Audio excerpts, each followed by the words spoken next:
I just want to know, is anybody going to get a dartboard and put our faces on it and just throw, like I was doing that before, toom, toom, toom? Because listen, any coach worth his or her salt is going to want to use anything as motivation. All these teams who are not the favorites, hey, this is your opportunity to prove that you belong in the conversation with the top teams. Here's your chance. League tournament, state tournament.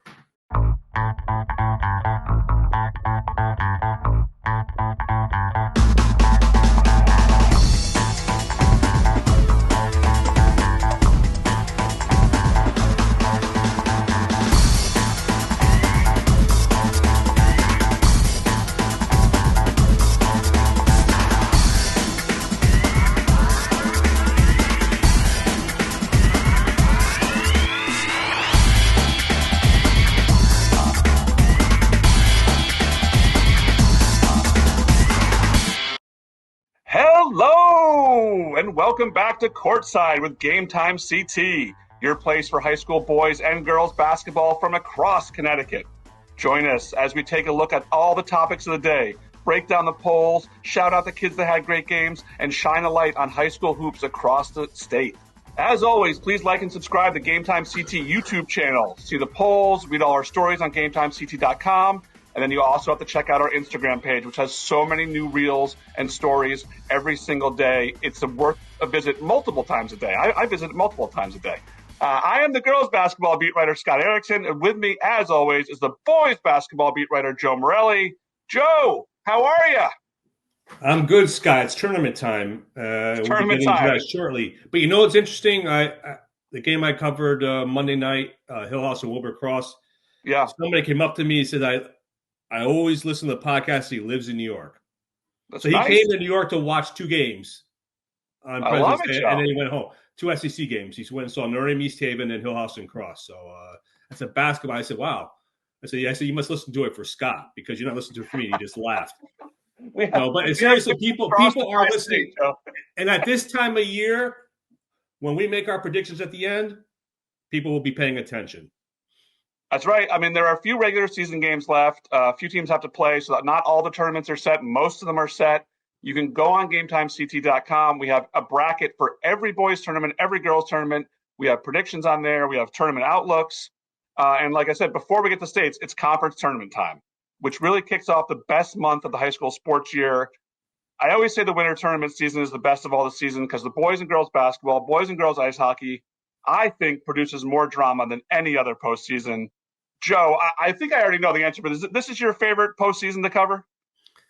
It is because things that you expect to happen don't always happen. I mean, two top seeds are going to win, but sometimes you get that upset, you get that lower Cinderella team that wins the league tournament because they have a better shot of winning the league tournament than they do the state tournament. Absolutely. I want everyone to stay tuned because at the end of the show, we are going to give the predictions for each tournament winner. I know people always like to prove us wrong, Joe, and use us as bulletin board material. So at the end of the show, we're going to offer up our winners for each conference tournament. We're not going to really break down each tournament here. Like I said, those previews, those brackets are all up on GametimeCT.com. You can check them out there. You can follow the tournaments all the way through. We'll update the scores every night as the games come in. So I just want to talk about something real quick because I get asked this from time to time. And it's not just basketball, but it's in all sports. And the question is, and I'm sure you get it too, Joe, are the conference tournaments a good thing? Let's talk about just basketball to start, and then we can talk about some other sports if we want to get into it. But let's look at some pros and cons of the conference tournaments, right? All right, a couple cons right off the bat. Let's start there. These games, as we all know, are exhibition games. And I say that in the sense that the CIAC, these do not count in the CIAC standings. Once the regular season ends, the CIAC standings are what they are, and they have their seeds for the state tournament. Meaning, these conference tournament games, as exciting as they are, as important as they are to some of the kids, do not count on the records. That's one. Two, these are exhibition games, like I said, and injuries still do happen. I remember a few years ago, Kaylee Summers on Ludlow got hurt in the FCIAC semis, the FCIAC finals, I forget. She missed the entire state tournament run. Her team made the state championship in Double L, and they lost to a really good Hamden team. I don't know if her being there would have made the difference in them winning, but it certainly would have helped them. So those are two of the things that I think could be cons. Joe, do you have any other cons about these tournaments? Anything else that you don't kind of like about them? Well, it all kind of ties into the big topic, which we'll get into when we get into in a couple of minutes. I am a fan of the quarterfinals at neutral sites, at one neutral site, so you come see everybody. And the FCIAC still doing it. A couple leagues, the CCC and the SEC, have gone to home sites, which is what they had during COVID. I mean, I could take, honestly, it's not the worst thing in the world, but for fans to see all 4 games in one day, that's kind of cool. This year, it's not the case, and there's a big reason why, which we're going to get into. Right. Yeah, we'll talk about that in a minute because the schedule is weird this year. It's weirder than I've ever seen it. Yeah. Now the pros, the obvious pros of these things, the excitement of the games and the fans that come out for these things. I don't know. The state games, once you get to the semis, finals, crowds are awesome. Sometimes in the early rounds, crowds are sporadic because schools have to travel a long way. But the excitement of these games, especially when you have a quarterfinal games and they're all on one site, or semifinal games all at one site, you have a ton of fans in the place. It's hard to beat that excitement. Number 2, you are playing for a championship. Not everyone in your conference is a state title contender. And in fact, there are conferences where you could say there aren't really any state title contenders here. So you're playing for a championship, and you're playing against your rivals, the teams that you play all the time. That means something to these teams. The last thing is, we have a couple huge conferences in the state, especially the CCC. And these teams do not get to play each other during the regular season. And some of them, they'll only possibly meet in the tournament. It's the only place you can really settle these things. Joe, what do you think? What are some of your favorite things about these tournaments? What are some more pros that you could add to that list?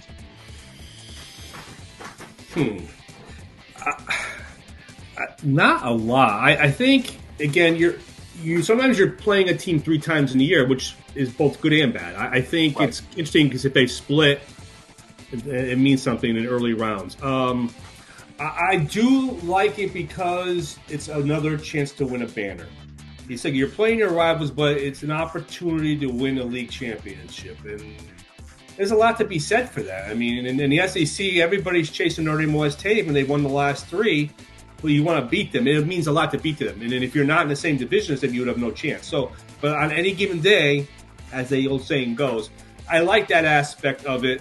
The one negative, which I'm going to get into, the boys' basketball season is a week shorter this year because the Mohegan Sun was supposed to be used for the 22nd, 23rd, I believe, for the state championships. Unfortunately, they had to book something, so it is the 15th and 16th.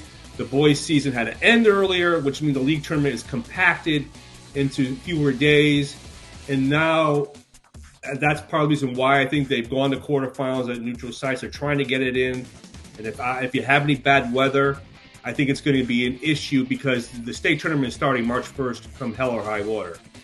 You mentioned the neutral sites. I think that part of the issue this year is they're starting these tournaments midweek. So if you start a tournament on a Saturday, it's a lot easier to have a neutral site where you're starting games at 10, 11 a.m. and going through 7 p.m. If it's a Tuesday, you can't really do that, right? So I think that might be part of the reason why they've gone back to the home sites. Yes, if it's during the week, sure. This year. The other thing that is sort of a great coincidence of all this is that the boys and girls are lined up. So some of these conferences are saying, hey, let's get a venue and have both games the same night. And then we'll talk about it in a little bit. But, a couple conferences are doing that.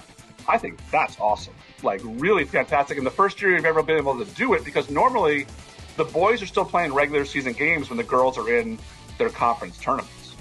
So there's not a lot of turnaround. Now, I mentioned other sports. Now, in basketball and hockey, these tournaments are obviously awesome. When you talk about a sport like baseball where you have to use a pitcher and the games aren't counting and you still have a state tournament, I can see the argument there for not liking conference tournaments. I don't love them in soccer, and I know you and I both cover soccer because it's so grueling and demanding to play 3 or 4 games and then head into the state tournament, right? Like, teams get beat up a lot. But it's a good debate. I don't think either you or I wants to do away with these things, right, Joe? No, I don't. Yeah. I look forward to it. I like writing down that I'm going to the SEC, I'm going to the FCIAC, I'm going to the SWC. I love it. But here's, like I said, if we have bad weather again next week and the site's not available, or you have to push it back, then you're getting backed up to the state tournament. And all these coaches will tell you they would rather have time to prepare for the state tournament. You don't want to have a game on Thursday because of bad weather and then open the state tournament on Saturday. Or like you said, when they used to have baseball finals on Friday or Saturday, and then they open up Tuesday after Memorial Day. I think they've tried to push that back, and it's tough in a compact schedule like baseball and softball. So a few of the conferences have obviously done that by starting earlier. The girls always had like all this extra time before their state tournament where they could get these games in. But now the FCIAC, I mean, their final SEC too is Wednesday. The state tournament for some of these people starts Friday. I mean, you have a day in between now to kind of get ready if you're playing in the final. This only affects obviously to the two teams in the final, but it's not a lot of time. All right. That was fun. We're going to talk a little bit more about tournaments. And like I said, end of the show, we got all the predictions. So please stick around for that. Let's go through the polls real quick. These are our last regular season polls. We will do a poll at the end of the conference tournaments at the end of next week and leading into the state tournament. And there'll be only one more poll after that, which will be the final poll. And the only poll that matters is the final poll. But right for now, let's see what we got on the boys' side, Joe. Joe, how did the boys' poll shake out this week? Well, at number 10, we have Windsor. Windsor was 8th last week, but lost 2 games to Glastonbury and Bishop Hendricken out of Rhode Island. And they're 14-6, and they're the 9th seed in the CCC tournament. But you know what? Windsor gets a lot of respect from the state media, and it's a team you don't want to see in your bracket. They're 10. Number 9, another CCC team, Bloomfield, also lost twice last week. Had a long 12-game winning streak snapped by Northwest Catholic. Then they end up losing to Springfield Central. But again, 2 losses. They stayed at number 9. Number 8, New London, back where they were to start the preseason poll. New London has not lost since December 27th against Hill House. New London beat St. Bernard a couple weeks ago. They're going to be a co-favorite in my mind with St. Bernard for the ECC Division I championship. At number 7, East Catholic won both of its games last week, stayed in the same spot at 7. East Catholic, a dangerous team in the CCC tournament. Nobody has more wins recently in that league tournament other than East Catholic. At number 6, Hill House. They came in number 6. They're going to may drop next week depending upon what happens. But they lost to Wilbur Cross in a rivalry game. But they've had a great season. Only losses to St. Bernard, Mount Vernon, and Notre Dame West Haven. At number 5, Northwest Catholics is their last loss was to Windsor. They've won every game since. They're going to be a solid team in the CCC tournament. At number 4, St. Bernard, same spot as last week. Again, it's looking like, to me, St. Bernard, New London in the ECC Division I final at the Mohegan Sun. At number 3, Manchester picked up a second first-place vote. They're the top seed in the CCC tournament. I'll tell you what, they're a fun team to watch. They're gaining, they're still in the 3rd spot. 4 votes behind number 2, Notre Dame Prep, the top seed in the SWC tournament, the defending champion, will be very tough to beat. And at number 1, Notre Dame West Haven, with 15 first-place votes, the top seed in the SEC tournament, one of the top seeds in defense of its Division I championship. It should be fun in March for Notre Dame. Anyone drop out this week, Joe? No changes at all. Everybody stayed in. Staples is still 11. And Ellington moved up to number 12. Undefeated Ellington, I know they want to get in. They're getting closer. They keep winning. It may just take care of itself. You never know. But right now, Ellington's 12th, and the top 10 stay the same as far as the teams, just a little bit of movement.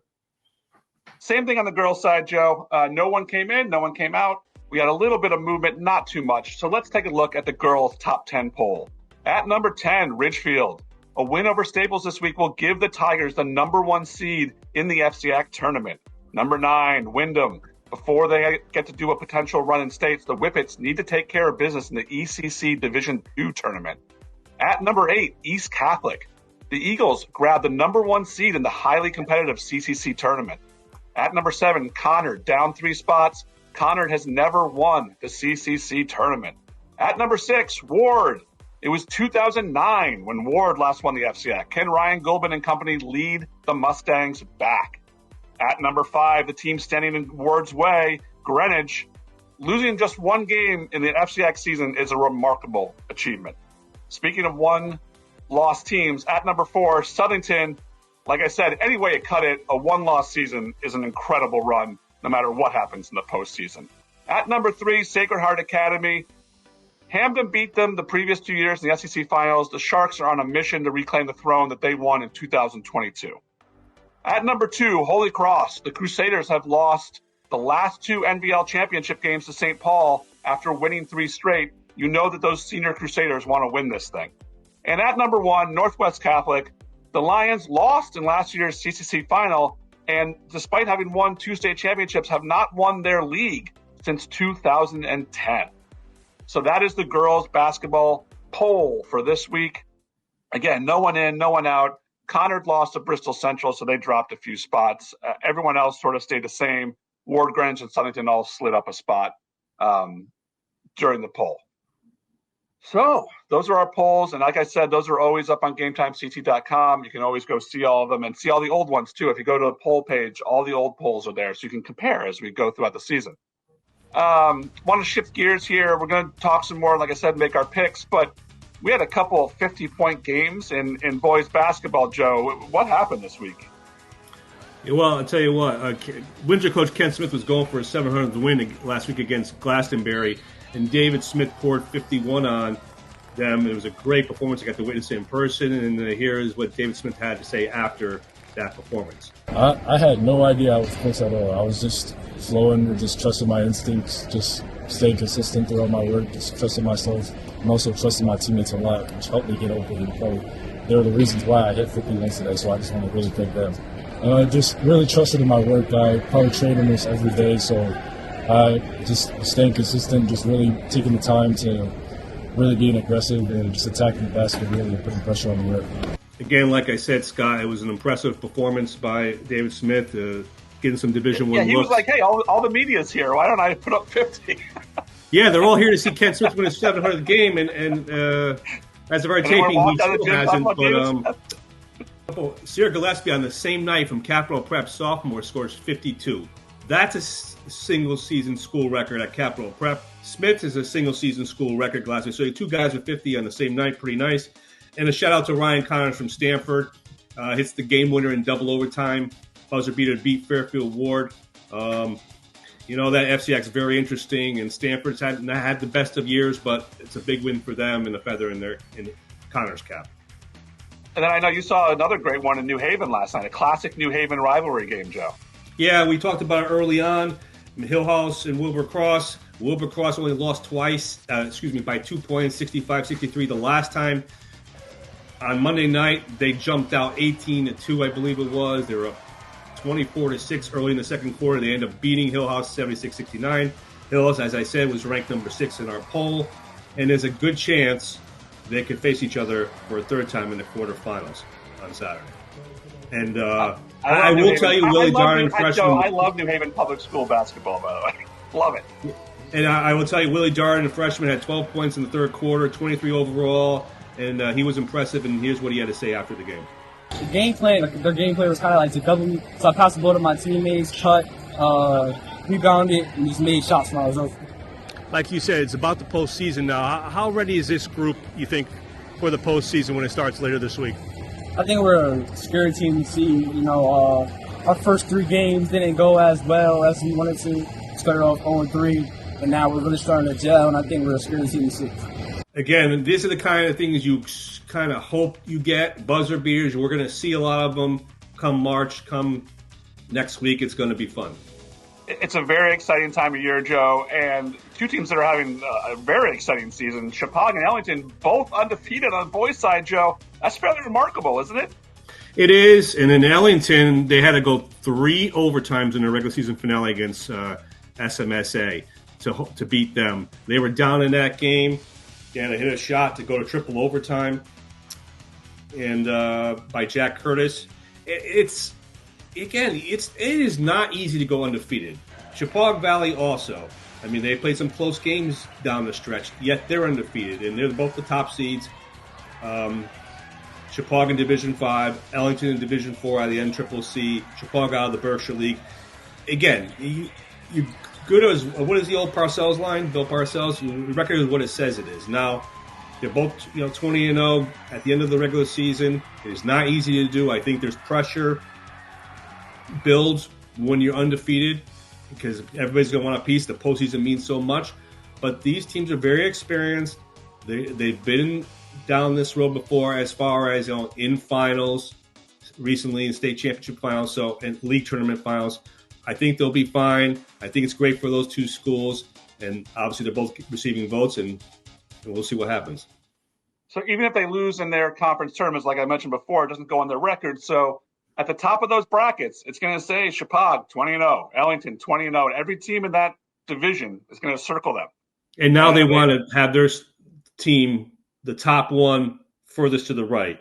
You don't want to be or wherever it is. Even if you're you're the top team because the one seed's on top. Yeah. So I'll figure it out eventually, Scott. But no, again, it's very these are teams that people don't know much about because you're up in up there they know, up in Berkshire League country or in the NCCC north of Hartford they know, but down here they don't know, and they don't play the teams that we regularly cover sometimes, the FCIAC, the SEC. It would be nice to play once in a while, but we'll see what happens. I'm very interested to see if either one has a 0 by the end of the tournament. That would be something. I mean, they would make a good case for at least being in the top 10, obviously. Yes. Tough for a D4 or D5 team to be high in the poll, but at least they could make the top 10.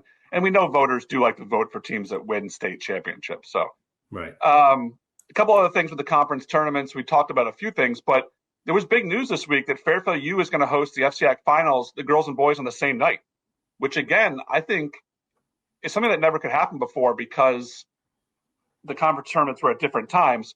I don't know if you've been to that arena, the Mahoney Arena down at Fairfield U. It is gorgeous. And the first thing I said when I walked in here was they got to get some high school games on this court. Joe, what do you think about playing the boys and the girls on the same night? The SEC is doing the same?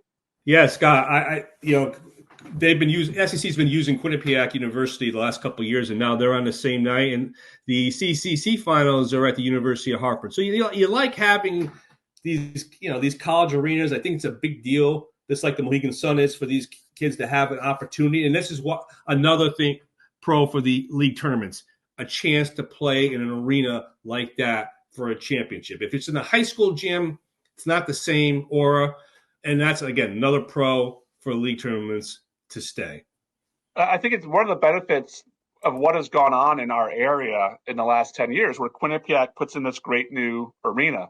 Fairfield redoes their arena. Sacred Heart redoes their arena. Yep. These are places that kids will love to go in and play. Nothing against their high schools.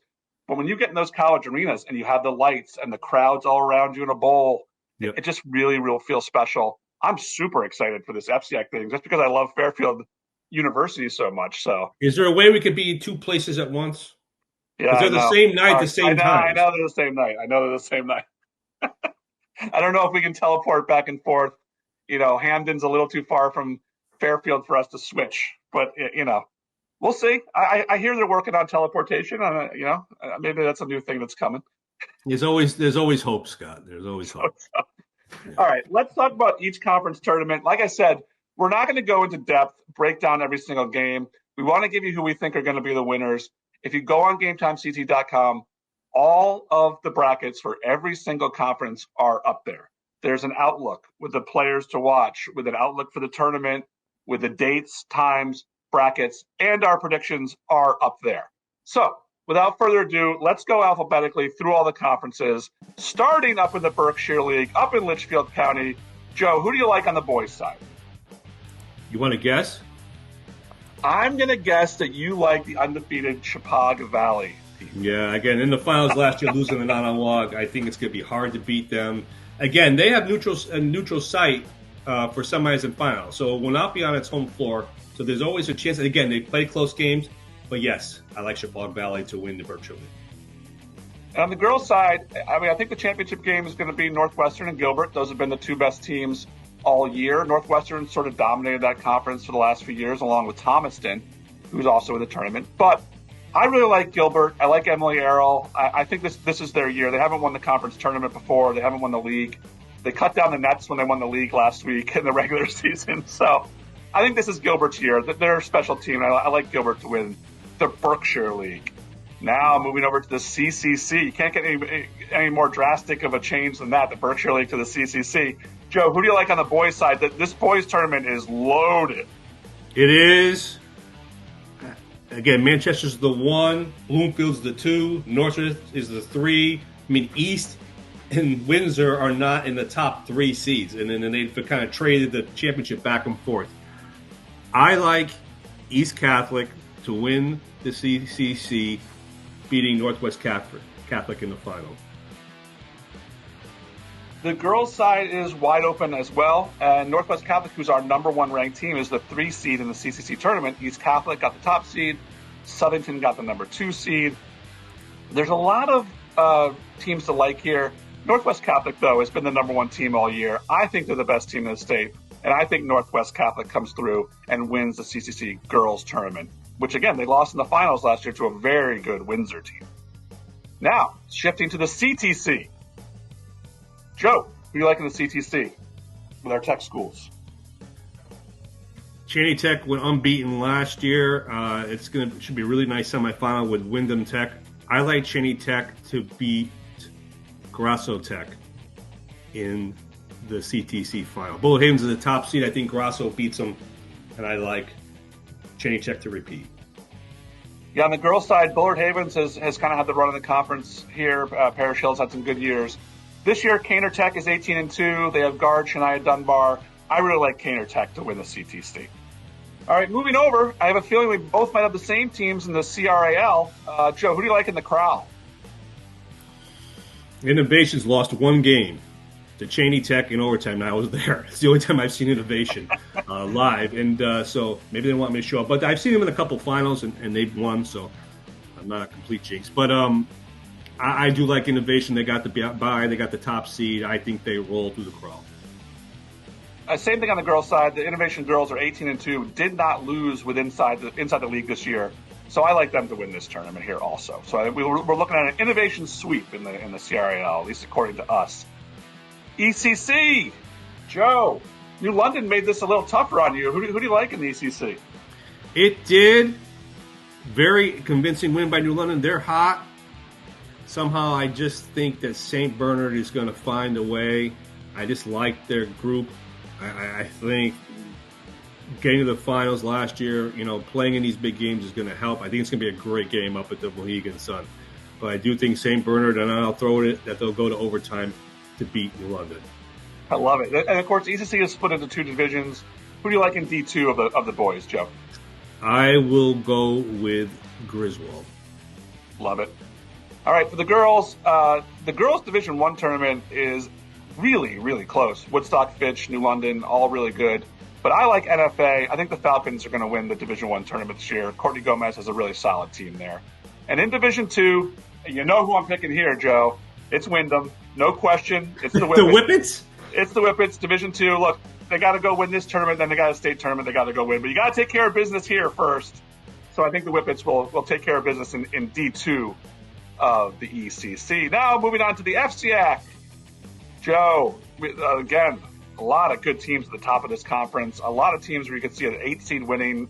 What do you like in the FCIAC boys tournament? Well, we say as of this taping, the final day of the regular season is Wednesday. So the pairings are now final, but I do like Richfield this year. I know they've lost to Staples the last couple years in the semifinals. Richfield has gone unbeaten in regular season play. I think they're going to find a way, and I think they will beat Staples in the final. I am torn on the FCIAC. Greenwich has had a phenomenal season. Ward's had a really good season. But I really like Richfield here also, so I guess we're going to pick the same teams in the boys and the girls. Yeah. I learned a few years ago not to pick against Rob Collinet and Richfield, and I'm not going to pick against them. They're the only team that beat Greenwich this year, and something about him in the tournament. So I'm going to go also with Richfield here. Moving to the NCCC. Joe, I can guess here who I think you might like too. Is it a team in purple? Yeah, I like Ellington. I just think that it's their year. I think they're motivated. They want to be ranked. They want to win titles, and they've been the best team, and I think they'll prove it here. Yeah, same thing on the girls' side. Coventry's been the best team all season. The Patriots have actually never appeared in an NCCC tournament championship game, but I really believe that this is their year, and I like Coventry. I like the Patriots. The green and gold Patriots. I love it. Moving to the NBL. Joe, they got a couple choices here. It's a little top-heavy, but who do you like in the NBL coming out of the Valley? I'm going to take the champs, WCA. WCA? I think Holy Cross. I mean, Holy Cross to me is the best team, and they have the best player in Elijah Parker. But I think WCA is going to find a way and win it at Wilby. On the girls' side, Holy Cross has not won the tournament the last 2 years. They're the number 2 team in the state. I would be surprised if they did not win the NBL tournament. They've had a couple slip-ups in the last few years, but I think this year Holy Cross takes down the NBL tournament. I think it's very important to those seniors. Now, moving over to the SCC. Joe, number 1 team in the state is there. Is there any way anyone's knocking them off in the tournament? No. Notre Dame West Haven wins its 4th straight. I'm sorry, what'd you say, Joe? Notre Dame West Haven wins its 4th straight. Yeah. On the girls' side, I don't think Hamden's going to win again. Hamden's won the last 2. Sacred Heart Academy will be challenged. Mercy, Sheehan, Hamden, Amity, all really tough, but I really like Sacred Heart to come back and win that championship again, which they've only won once. They shared it during the COVID 2 champions year. Then they won it themselves in 2022. So I want to say one thing. I forgot. Much respect to Hill House for having beaten Notre Dame, because they're the only team that's beaten them since 2021, and they very much might be for a 3rd straight time, and they'll try to slow it down. But I think Notre Dame will be motivated after that loss if they play Hill House again, or West Haven, or whoever comes out of that side of the bracket. So. Yeah, our Hill House and Notre Dame could play in the final. That would be very exciting. Yep. Moving over to the Shoreline. Joe, who you got in the Shoreline boys tournament? This is as balanced a field. I mean, there's no clear-cut choice here. I mean, Cromwell has won the last 3. They're the 4 seed this year. I mean, I could easily see them winning it, but I'm going to go East Hampton. East Hampton, I love it. The Bell Ringers. The Bell Ringers, yes. For the first time in a long time, East Hampton is not my pick in the Shoreline. I think they won the last 4 or 5. I might be wrong. It's 4 or 5. I have to go back and look, but this is not their year. They're in the tournament. I don't think they're going to win it. Coggins beat Morgan by 3 in the regular season. Those have been the best 2 teams all year, but I think Emily Tuner and the Huskies get it done. So I like Morgan to win the Shoreline this year. And last but not least, Joe, the SWC Southwest Conference. Who do you like there, Joe? Notre Dame Prep, Notre Dame Fairfield, whatever you prefer to call them, defending champion, top seed, unbeaten in league play. Bunnell gave him his toughest game, going to double overtime before falling. I think it's the same matchup, and I think it's the same result. Notre Dame. I like Notre Dame to reach the final on the girls' side. They've had a really impressive year, kind of flying under the radar. But I like Bethel here. Their only loss this year was to Notre Dame. Their only loss in the conference was to Notre Dame. Emily Hoodpool has been excellent. I think the Wildcats win the championship this year. Joe, those are our picks. Now we got to go out and watch all these games and follow them all week, and it just gets exciting for the next month. We're super busy, but it's exciting. I just want to know, is anybody going to get a dartboard and put our faces on it and just throw, like I was doing that before, toom, toom, toom? Because, listen, any coach worth his or her salt is going to want to use anything as motivation. You have. If we don't pick you, I'm not saying people are listening to us just to get motivated, but you use what you can. And all these teams who are not the favorites, hey, this is your opportunity to prove that you belong in the conversation with the top teams. Here's your chance. League tournament, state tournament. So. Right. There's no more excuses, right? There's no more, well, we didn't play this team. We didn't play that team. We didn't get this chance. Here's your chance. We're going to roll the ball out. You're going to play the games, and we're going to have a winner. And that's the end of it. And it's as fair as it can get, Joe? Yep. So, like I said, we will be back next week after the conference tournaments to break down and talk about the state tournaments, which are going to be very exciting. Although we may be back in between. We'll get back to you on the schedule. I'm not sure about that. But for now, we are going to wrap up this show. As always, please like and subscribe to GametimeCT YouTube channel. Follow us on Instagram, and of course, go to GametimeCT.com for all the polls, top performers, and awesome feature stories from all of our writers across the winter sports, not just basketball, hockey, track, wrestling, swimming, all that is on there. So, for Joe and for producer Danny behind the scenes, I'm Scott, and we will see you next week on Courtside with GametimeCT.